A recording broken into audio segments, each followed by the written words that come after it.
Hi, Lambros. Hello. Hi, everybody.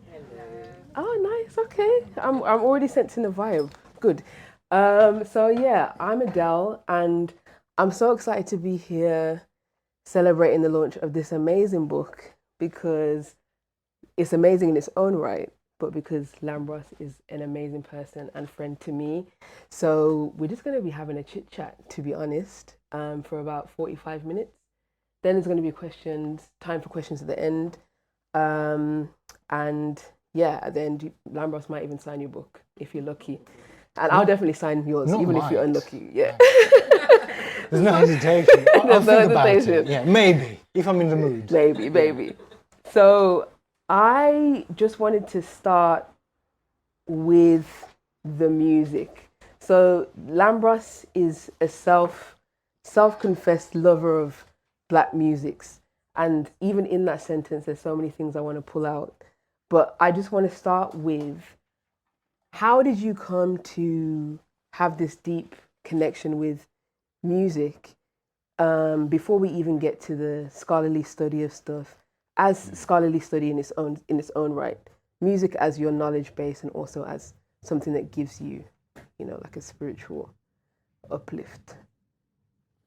Yeah, I mean, it was, in its origins, it was accidental because a friend of my dad's just like literally threw two records on my desk without saying much. So I'm still not sure what the intent was. Obviously to listen, but I don't know if it was sort of, nothing, listen to those records, or I think you're going to love those, or whatever.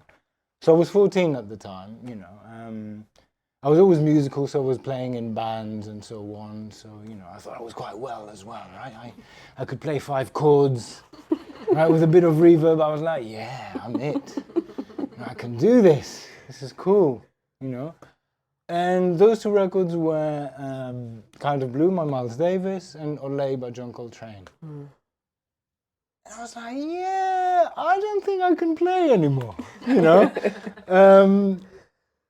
No, but literally those two records changed my life because I had never heard anything like that before. And I didn't know what that was, but I knew that that's where I needed to be. And it's no exaggeration to say that, then the rest of kind of my life was trying to piece together, okay, how did this music, come to be? Not like in an anthropological way, but like, why did I connect so much to it? So not in a psychoanalytical way either. I was just like, something obviously touched me. And kind of looking back, I also think it was primarily, this might sound strange, particularly to people who are not music heads, but I think music heads will understand, that I actually felt a sense of freedom, if I'm honest, because there were no kind of prescribed rules of like, you do this and then you do this and then you do this and this, you do this.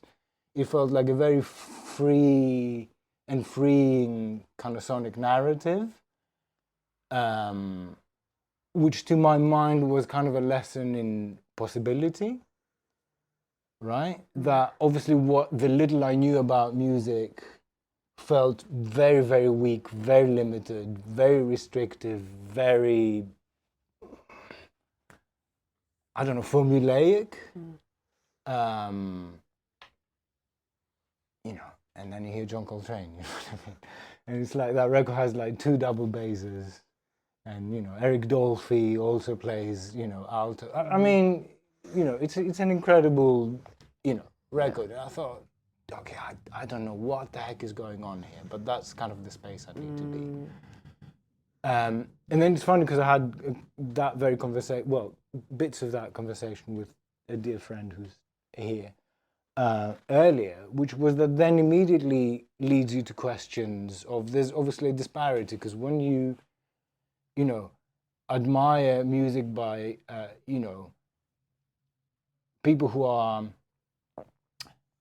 I guess, have been experiencing racial injustice, and you see sort of dominant representations of, people who are racialized as black, as I did as a, 14-year-old kid, I would say, there's a mismatch between, okay, these are my musical heroes, and then these are those kind of dehumanizing caricatures that I see all around me. And then also, so I guess what I'm trying to say, in a very kind of long-winded way, is that you immediately raised questions of why the thing that I feel is more relevant to me as a form of education, why was that absent from my schooling? Why was it then absent from my, university studies? Why was it absent from anything around me other than my independent engagement with the music and reading around the music on particular themes? So, for example,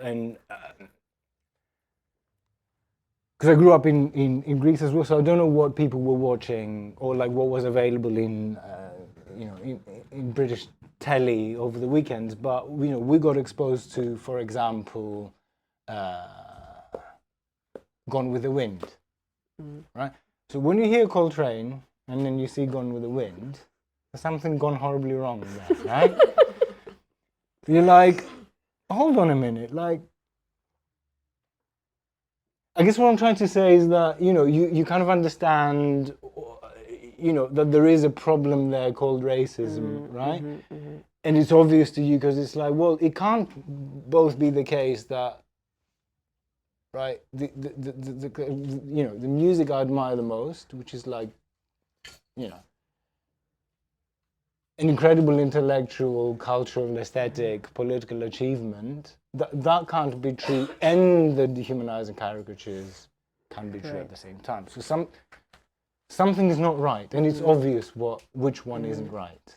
So it was that, like, I'm so intrigued how you get from that 14-year-old, you're listening to Coltrane and you become Boulevard Sound System. If you don't know, this is Lambros's alias. Lambros also, he's a musician in his own right. And that led you to come to the UK, right? And I'm interested in how, which is really all over this book, your understanding of what the UK is so informed by the music that it has suppressed and what you've been able to get from that music coming to the UK. At what age did you come over here, and like how did you engage with sound system culture, and then how did that lead you further into? Well, I guess so my love then for reggae, which is a terrible term because everybody knows that reggae is just one style of Jamaican music rather than, so for example, there's ska, there's rocksteady, there's reggae, there's dancehall, there's rubber dub, there's dub and so on. Yeah. But we kind of use reggae as an umbrella term for all of those things. What I fell in love with then was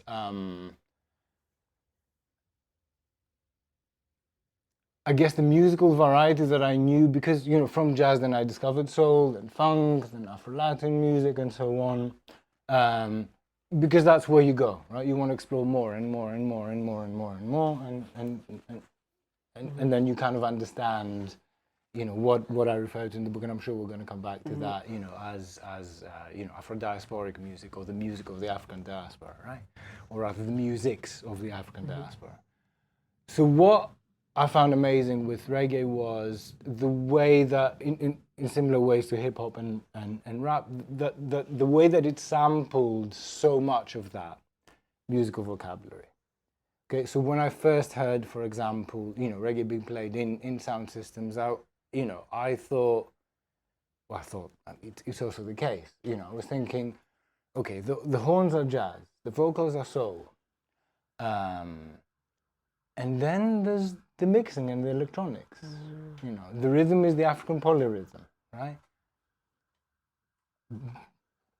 But what are they doing to the bass and everything else? And I thought, damn, okay, that's a whole other thing.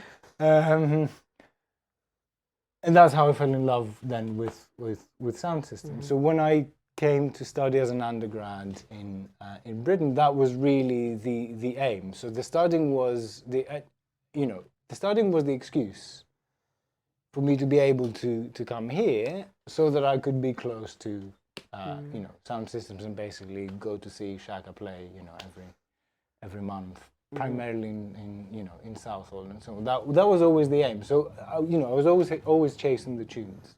In all honesty, so I guess going back to the other bit of your question, which oddly enough I guess is how I started thinking about the book, not consciously, but about the themes that I guess animate the book.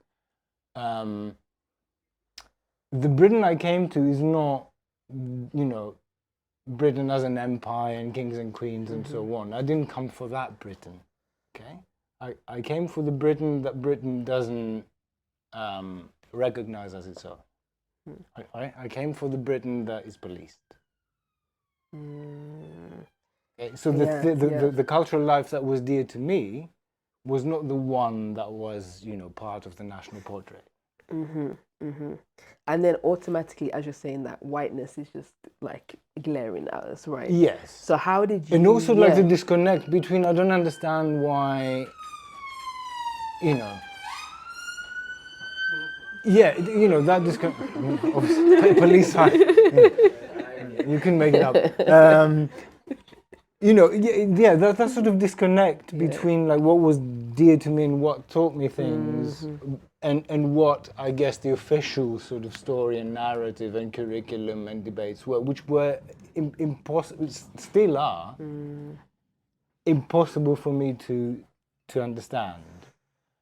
And also the way that I understood the history of this, country was also, so for example, I know most of its post-war, history through Calypso's recorded in London, right? So it was through Lord Beginner, Young Tiger, Lord Kitchener, of course, Mona Batiste, and so that's how I knew, the history of this place. That's and that was not taught. That's the other thing. So again, it's always about the disconnect. It's like it's the music I listen to, and that's where I get my education from. And then I don't. It's not adding up. No, and it's nowhere. Again, it's nowhere in my curriculum or in discussions or in media representations or political or if there is it's very curated and it's very cultural and it's very polite and all of those things. But then I'm hearing about Babylon, so it's like Yeah. So I'm guessing what I'm trying to say is like, I get my political consciousness from the music, right? So my ethics comes from there, my aesthetics comes from there, my politics comes from there. But again, as a student and a lover of it, okay? So it's never a question of sort of, claiming it as my own or anything like that, which also needs to be said. It was always about, that's how I learned to.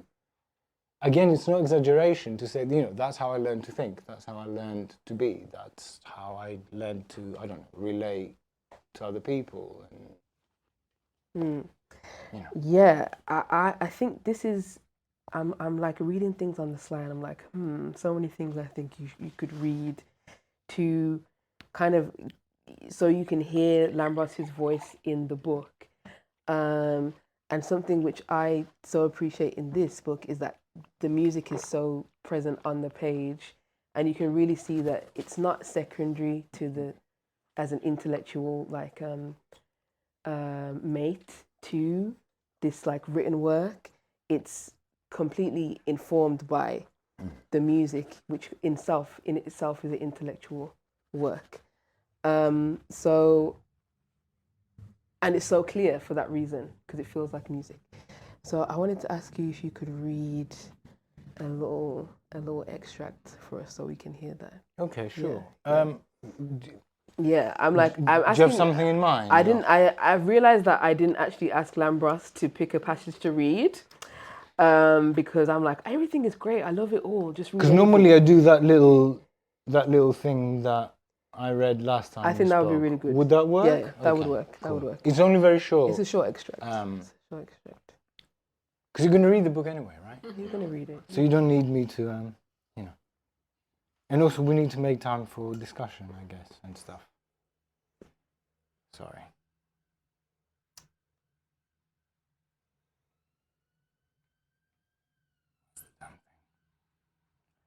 Okay, cool. So, yeah. So the passage that I was thinking about starts by talking a little bit about the cover, which, by the way, was always in my mind when writing this book. And I would never believe that Tam Joseph, who drew the painting, would ever agree to let me use it. So, you know, Let me just say, we were in Parliament for the launch of, we were both in this campaign group, Art and Evidence, and Lambros did this presentation in Parliament, and you put this image was like on the big screen. Jodie was there in Parliament, and it was funny because you had all these images of old politicians around it, and in itself, it was such a picture. Yeah. So I'm glad you mentioned that, because I said something that didn't go down well at all. There were a couple things. In Parliament. Yeah, but like, I mean, one in particular, which was precisely that, actually. Yeah. You know, that, because I was going to talk about, you know, the colonial origins of the policing of, you know, Black or Afro-diasporic musics. And I felt uncomfortable, because obviously it was the first time, you know, in Parliament, and it was precisely that. So I felt deeply uncomfortable, obviously, you know, with that. And that was the very first thing I said, that, oh, you know, isn't it funny that we've gathered here together and there's like all those, you know, imperial colonial symbols and so on, and everybody went like, sacrilege, you can't say those things, not in polite spaces, shut your mouth, what are you thinking about, you know? So then I'm glad that, you know, you have this image, which really says it all, right? And, you know, essentially, as you can see, you know, there's a masquerade surrounded by, you know, riot shields and snarling dogs and so on. And, you know, ever since I saw this, you know, image, I was like, wow, okay, this is it. Like, this is the one. So I'm not, anyway, so I'm going to read a little bit of this. Sorry, I'm talking too much. So you need to cut me short. Obviously, the sentence sounds a bit awkward because it's artificially cut from the rest of the narrative. Okay, so forgive me about that, for that. So if you need an image for all this, look no further than Tam Joseph's The Spirit of the Carnival, which graces the cover of this book and depicts a wall of riot shields and a snarling dog, forming a circle around a carnival masquerader at the center of the scene. From North America and South America to carnivals in the Caribbean and its diasporas, the question of why cops saunter along with their truncheons to take a swing at jazz, clamp down on capoeira, or contain carnival goers refuses to go away. What is it about such musics that exposes them to such harsh policing? That is the question that this book grapples with, as a study of the policing of Black or Afro-diasporic musics from the era of imperial colonial slavery to the present day. Much of this history resembles the plot of Adèle Maldonado's Protestant's piece La Lambopera, which depicts the criminalization of African rhythms. A dancer is brought to trial for allegedly causing a heart attack with her ancestral movements. But why would African rhythms have such a dangerous impact on white audiences? Could it be that they were perceived and policed as a threat to the sensory, cultural, and political integrity of white mainstream society? To answer such questions, we must turn to the history of policing against Black musics. But we must also reckon with, confront, and expose the racist ideologies and the imperial colonial context that made associations between Blackness and danger possible in the first place. That is exactly what this book does, very modest of me, by tracing the policing of Black musics to its imperial colonial origins, in order to explain why news stories about criminal drill rappers sweep the nation's media and political discourse, and fill the respectable, law-abiding public with dread. If anyone wishes to understand why the latest rap subgenres are tainted with the stain of criminality today, a closer look at the long history of the state-sanctioned, racialized criminalization of Black music is needed. And this book provides it, again very modest of me, by discussing how the musics of the African diaspora have been silenced in Britain's colonies and at home too.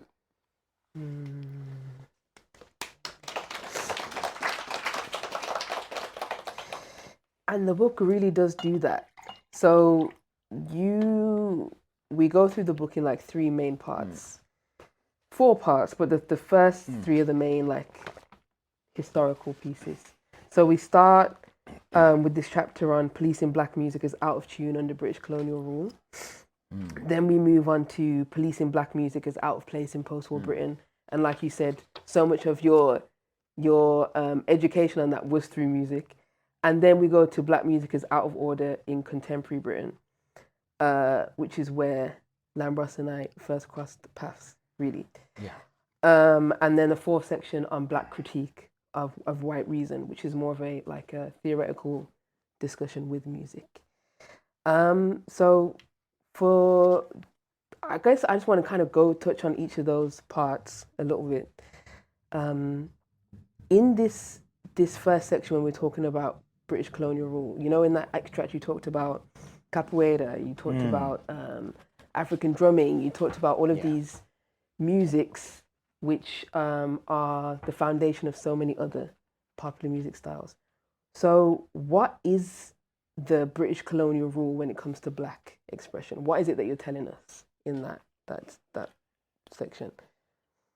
Well, I mean, firstly, because it's not really widely known for a variety of reasons, which again, you know, sort of racism likes to, you know, hide itself in plain sight and, you know, to deny itself and to downplay itself. And of course, in so doing, it actually reinforces the said racism, okay? So again, as my friend Sudeep here and I often say, you know, the denial is itself the racism. Okay? So the downplaying, the justifications are themselves the racism. So I don't think that story is widely known. So that's one part, and not just the story or the imperial colonial history of policing against black musics, but also the very history of imperial colonial rule itself is not well known in, you know, a country that literally occupied 3/4 of the globe for centuries. Okay. Yeah. You know, and occupied not as somebody goes and rents a house. Okay. Yeah. Occupied. I'm being rather polite in my life, unusually. You know, it's like anyway. And why is this important? Well, this is really important to me also because we start often telling that story by always acknowledging that there is a history to this. So you even see this in mainstream kind of articles that, oh yeah, you know, drill is policed, but the story is kind of very old. And you have people going, okay, well, how old? And they will say, oh yeah, you know, grime. Okay, and before grime, they might say something about the raves. Okay, and before the raves, they might say something about, you know, reggae sound systems, if you're lucky. And people will stop there. So it's almost like saying that, oh, you know, so kind of racism in the policing of, you know, blackness actually through, you know, music kind of starts in the 70s or the 80s or the 60s, or like with Windrush. And it's like, okay, well, how about, you know, with the origins of imperial colonial rule? I think that might be a better guide and understanding as to where the thing comes from. Yeah. Especially when you know, you literally have legislation, right, as early as the 18th century that, as we know, you know, bans African drumming in you know, in the Caribbean, West Africa, and you know, other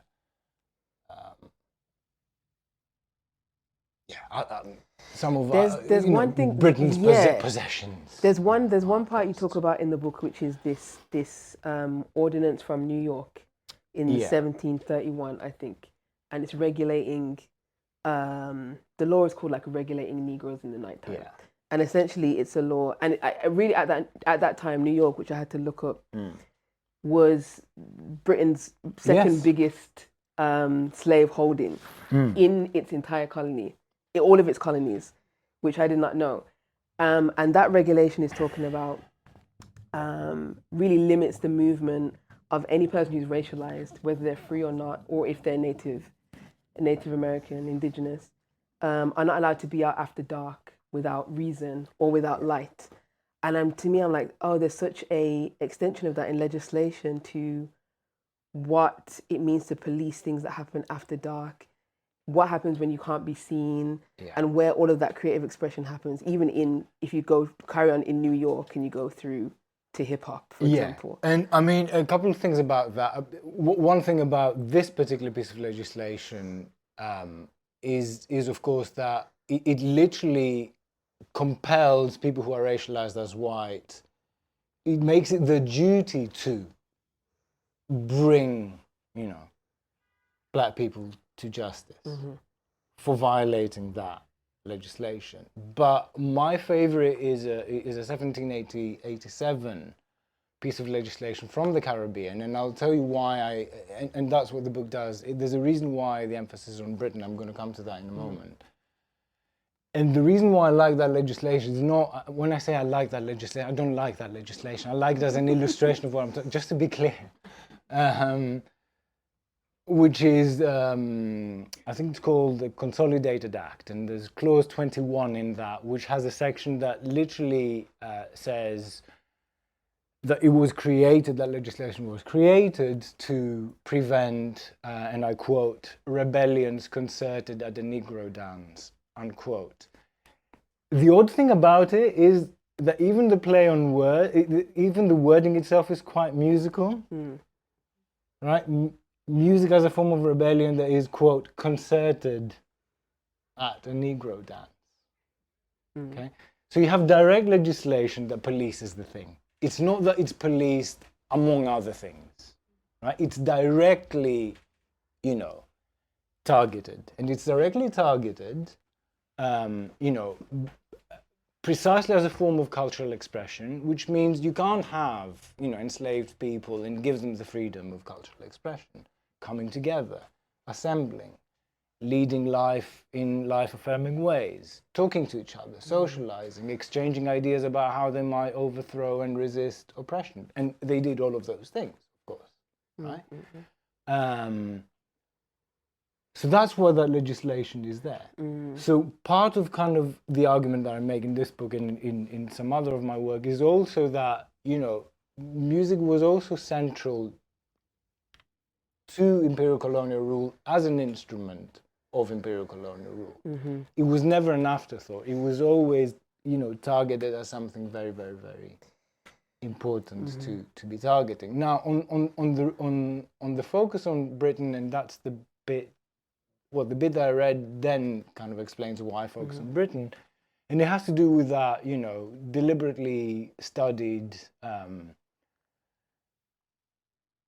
amnesia of and reluctance to actually acknowledge and recognize imperial colonial rule and its history properly. So immediately people would be like, oh, but it was always worse in the States. You still hear this today, even with drill.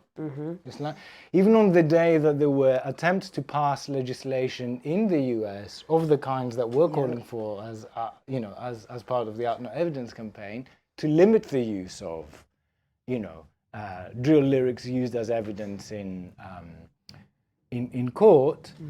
On the very day that this was discussed as a possibility in the States, 10 teenagers in Manchester, were, charged by using such lyrics. Okay, so that's how worse the the states really aren't. And also, people forget, that it was a British colony. Right? Its legislative culture comes from Britain. Its language comes from Britain. The very horrors of lynching that people are, always point to the American South and so on. William Lynch was a West Indian planter, a British West Indian planter. And lynchings take the name after William Lynch, who gave a speech to the Dixiecrats of the American South on how they could beat the enslaved into submission. So I don't want people to lose sight of the fact that it wasn't that, America just kind of sprung from nowhere and became the worst possible offender, in racial terror, right? It got its lessons from somewhere, and that somewhere was the British Empire. its parents. Okay, and much of that legislation was not just written by, you know, mean-spirited colonizers, and that's also in the book. And sorry, I know I'm giving a long-winded answer, but I think it's important to kind of state those things very, very clearly. It was also written by people who are revered as philosophers and taught as philosophers in, you know, every single university and every single undergraduate philosophy. Might you guess who I'm talking about? Which philosopher I might be thinking about? You can't say. Okay. No. Yes, but that would apply to India mostly, in his case. John Locke. Okay, he didn't just write philosophical texts. He has literally written the Constitution of Barbados, the colonial Constitution of Barbados, right? And he wrote slave legislation in Virginia and Carolina. Okay. That's Lambros. When Lambros, You know what I mean? I'm sorry. Yeah, I just get a bit worked up. Are you? And lose my thread, but it's it. You know. So host privilege. I'm gonna come. I actually said we were gonna go chronologically. Sure. But I want to skip past post-war Britain briefly to go to the contemporary, because as you mentioned, Manchester 10, and the work that we do. So just as context, like when I was doing my master's dissertation, which became this book, I reached out to Lambros because he was one of the few people in the UK writing about the link between music, specifically drill, and this historical legacy of criminalization of black music, but bringing it really into this contemporary moment. And it was actually, you had an article called Policing the Beats at the time. This was like 2019. So I'm going to repurpose this. I love it. Yeah. But no, that's not even shade, because I do the same. But I want to just touch on how this is helping us understand this contemporary moment that we're in.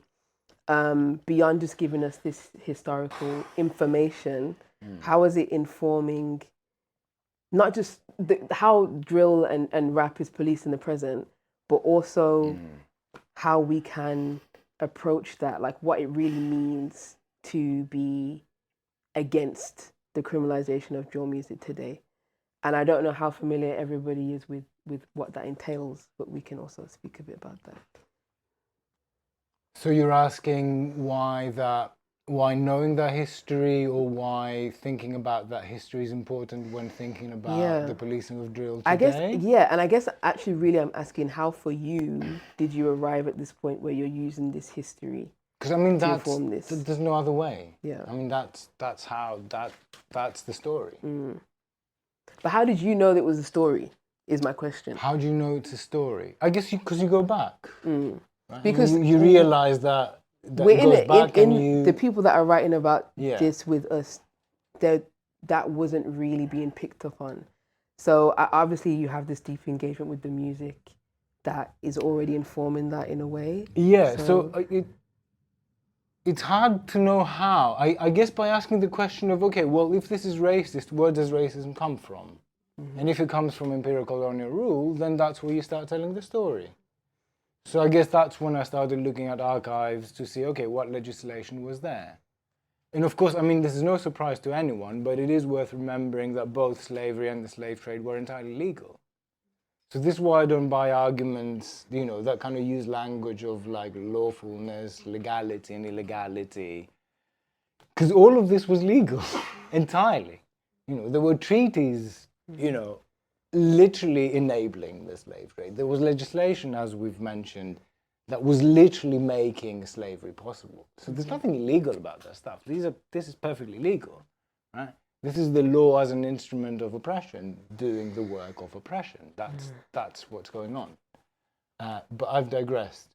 So yeah, I guess that's how I started there. Because what point would there be in starting? I don't know, like in the 60s. Yeah. I'm not saying it wasn't, a terrible period, or rather a good period for racism in Britain in the 60s, which it was. But why start there? Yeah. Right? Obviously, you want to start where the thing starts. and that would have to be, you know, at the outset, at the onset, at the very beginning of imperial colonial rule, as a form of governance with racism as its leading justifying ideology. Yeah, and I think when it comes to drill specifically, as is the thing of the moment, so many of the arguments that we see is specifically about drill as like an artistic or non-artistic form, what it sounds like, what it contains. It's not very artistic, where people have had these same arguments about jazz and blues and all of this stuff. Well, that's it. And I think we both, I mean, because you're more, polite and nice than I am, you're kind of, more civil, I guess, in your take on this. I'm slightly more belligerent, maybe, in that I'm not, like what I often say, I'm not even in, how do I put this? I guess my argument when it comes to drill is that that I do not buy the argument that says that, and you don't either, so I'm not suggesting that you are, just to be clear. I don't buy the argument that says, oh, drill is policed because of its violent content, which is the dominant narrative, right? Drill is policed because it glorifies, gangsterism, or because it features violent content, or because blah, blah, blah, blah, blah, blah, blah. Right? That's the dominant narrative, correct? The reason why I don't buy that is precisely for the reason that you mentioned, that if this were true, then there's something very distinct about drill that makes it policeable, which shouldn't apply to earlier music genres, correct? Or rather, I should say, earlier black or Afro-diasporic music genres. And this is why I use the example that I know you sometimes don't like, but you know that I use strategically, which is that of calypso. Right? And the reason why I use the example of calypso in colonial Trinidad in the 30s is precisely because if I tell people, we can try this tonight, right? What are you thinking about when thinking about calypso? Although I've given a bit of content away, which is, like good for you, not very good for me. But when you think about calypso, what do you think? Like, give me a few words. What words come to mind? How would you describe calypso? Or calypso? There you go, one word. What else? Carnival. Give me one more. Joyful. Great, okay. So how can you have, a joyful, upbeat, the soundtrack to, Carnival in the Caribbean, right? That's something to celebrate, surely. Right? Joyful, upbeat, and so how can you have that musical style, right, policed in identical ways, not in similar ways, in identical ways, to the moody, dark, criminal, cause of knife crime in London since 2018, drill. Do you know what I mean? So you can't have two music genres that are so dissimilar. Well, one is joyful, upbeat, good-hearted, we love that. Yay, Carnival, right? And you have the other thing that we really don't like because it's, bringing knife crime up. But they're policed in identical ways. If that were the case, only one of them should be policeable. No? You can't have an innocent one that is policed in the same ways as a guilty one. No? Right? So the argument falls completely apart. Yeah. All right. So, for example, if you when you hand criminal behavior orders to drillers, and you tell them you can't publish your material without police permission, and that you need to give the police notice of 24 or 48 hours in advance, well, the exact same was asked by Calypsonians during Carnival season in 1930s Trinidad, when Trinidad was still under British colonial rule. Okay. And Calypsonians didn't wear balaclavas, didn't talk about knife crime, didn't talk about stabbings. They did have a critique of imperial colonial rule, which was, treated as seditious, and that's why Calypso records were also banned. But they're both, policed in identical ways. Yeah. You know, which is a very difficult argument for people to digest nowadays. Yes. Right? Because of drill's kind of content. But that's the argument that I defend. Yeah. You know. I'm like, my time checkers, their watch is not working. I don't know what's happening at the front row. But I think it means we're kind of close to question time. Oh dear. I think. Okay, I'll be brief. So I guess I wanted to end by talking a little bit about how we argue that in court. As it's not argue, perhaps is the wrong word. Present that in court as an expert witness, which you and I both do, and to speak a little bit about how this really is outside of what we're discussing in terms of like theoretically what it actually means when you're in a court and these lyrics are being used, or videos or pictures or extracts from a phone, things like that. And also let's start there. Well, I'd like to hear your view on that. I'm not passing the buck, because I tend to perform a different role in court, perhaps, than you, in the sense that I don't go into those arguments because I think they can be easily. I don't. Oddly enough, although not oddly at all, for the same reasons that I felt discomfort in Parliament as you did, presumably, it's much harder to find yourself in a space that is just literally, again, littered with symbols of, imperialism, right? There's no state there, it's the crown, by the way, again, right? It's the crown against, it's an R against, there is a Rex or a Regina, a king or queen. So you're just literally at the seat of the empire in court, okay? I don't find it particularly useful for purely strategic reasons to be going anywhere near that content in that space, because of the pushback that you might get, which it's not my life that's on the line. Do you know what I mean?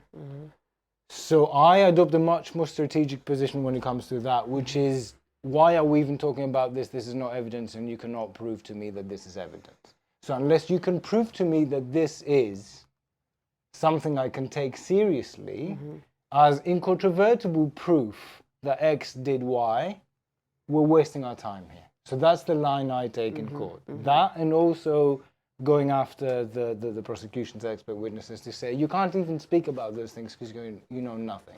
Yeah. You don't have the credentials, you don't have the qualifications, you don't have the knowledge, you do not have the rigor, which is something I hate to do, by the way. I'm not like elitist by, in any way, but you have to be in those spaces, particularly in an adversarial system, because you want to shut the other side down, right? So you want to remind people that, well, I've got a PhD after all, and stuff, right? So I can speak. You can't speak because you're just a regular cop, but I can speak. Okay? Yeah. Because I have research expertise, because I have a PhD, because I have publications, because I know what I'm talking about, right? And I have a particular way in which I'm able to talk about things and organize, information systematically, and you don't. Okay? So that's how I approach. Sorry. So that's how I approach that in court, because I just want to be helpful to the defense, right, and the defendant, rather than kind of instruct people about things that I definitely think they should know, but it's hard to speak. To talk about imperial colonial rule literally in the mouth of the empire when people are wearing like, horse wigs and weird things and so on. It's like, my lord, this and my... I mean, it's also like deeply embarrassing. And there's also something really, really farcical and comical about this as well. Yeah. So sometimes I don't know if you get the same, but I sometimes feel like, what is this? And this is a very bizarre space to be. Like, you all talk in very strange ways. You wear very bizarre things. Why is that person a lord? What's going on? Like, what? All this deference and kneeling to, It's so imperial weirdness. colonial prestige, and so I mean, it's just really, really bizarre. Yeah. It's So anyway. it's odd. Yeah. It's So I would odd. only use such examples when people would, if I would need, and again with the Calypso example. So if the discussion were to go, but you can't deny that drill is blah blah blah, that's when that history becomes helpful. And be like, well, let's talk about Calypso then. That isn't all of those, right? Definitely. Yeah, 100%. I'm like, I don't even have time to really get into that right at this moment in time. But I guess just to kind of round up what you're saying, there is something that is really so palpable about everything that we're talking about when you think about cases that we're even being emailed about this evening to be an expert witness on. The amount of people Which I passed on to which you Adèle passed on to me. rather kindly. I was like, yeah, I'm not sure I'm doing it. Adèle, would you take it? The amount of people that are in those cases, as they're often joint enterprise, and what it really means at the end of the day, for all of this history to be living on in today in this way. And I guess if I can say something about that, and I will be brief, I promise, because I've seen people yawn and look at their phones and watches and whatever. I'm also like a bit. I'm sorry. I have to kind of justify why I give long-winded answers, because I don't want to. I kind of want to do justice to the things that so I prefer to sort of just say everything I feel we all need to know, rather than not. So that's sorry, a long-winded preamble to what I was actually going to say, which is this: that, and that's crucial to what we see in court. That you would not see that material in court were it not for the fact of what I describe in the book as that the form of policing that this takes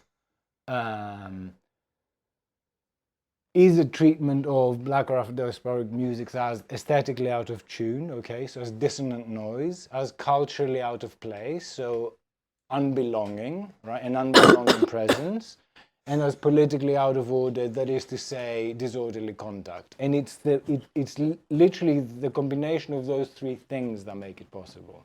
Because many of the arguments that you will hear, not just in court, but also like in media representations, is that, well, it is not really music, aesthetically out of tune, right?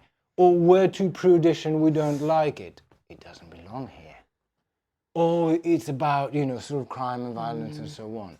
It is politically disorderly, right? It's disorderly conduct. And literally in that one phrase, those arguments come together, right? You would not dream of using any other form of creative artistic expression as evidence of criminal wrongdoing, and that's why they aren't used. Why? Because there isn't that, ideology of racism enabling doing that work to explain why it's obvious that you would use such material, as if it were evidence.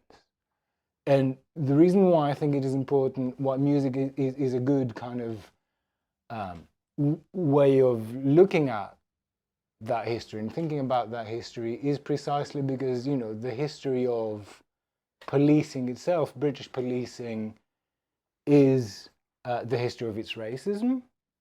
The history of its racism is imperial colonial, okay? And imperial colonial rule also involved the policing of, cultural life, and music was at the center of it. So I guess that's what I wanted to say as a way of kind of organizing much of what we've been talking about so far. As a way of saying that essentially what we see in court is, racist ideology in action. That's what it is. Right? Through multiple justifications to law, to propriety, to whatever, right? Which are all steeped in,